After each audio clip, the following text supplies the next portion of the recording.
بسم اللہ الرحمن الرحیم۔ السلام علیکم ورحمۃ اللہ وبرکاتہ۔ یہ ان دنوں کی بات ہے جب میں روزگار کے سلسلے میں دبئی میں مقیم تھا اور ایک روز راس الخیمہ جانے کا اتفاق ہوا۔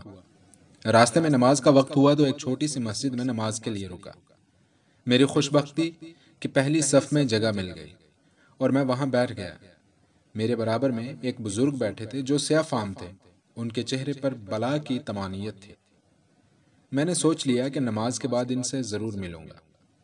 جماعت ختم ہوئی تو وہ قرآن لے کر مسجد کے ایک کونے میں بیٹھ گئے۔ میں ہمت کر کے قریب گیا، سلام کیا اور پوچھا اردو معلوم؟ انہیں بہت اچھی طرح اردو آتی تھی۔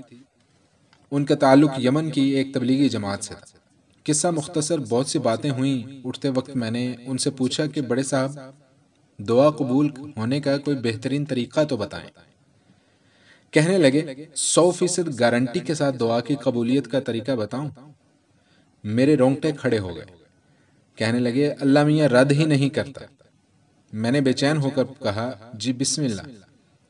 کہنے لگے میاں ہر نماز میں سب سے پہلے اپنے ماں باپ کے لیے دعا مانگو، چاہے وہ زندہ ہوں یا اس جہان فانی سے کوچ کر گئے ہوں، کیونکہ اللہ کے پاس تمہارے لیے ان کی دعائیں تب سے جمع ہو رہی ہوتی ہیں جب سے تم پیدا ہوئے، بلکہ اس سے بھی پہلے سے۔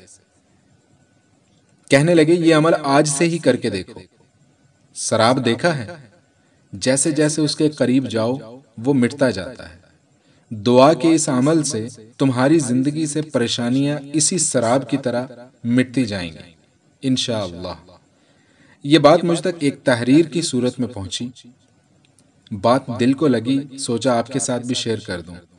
اگر آپ کو اچھی لگے تو آپ بھی اپنے دوستوں کے ساتھ شیئر ضرور کیجیے گا۔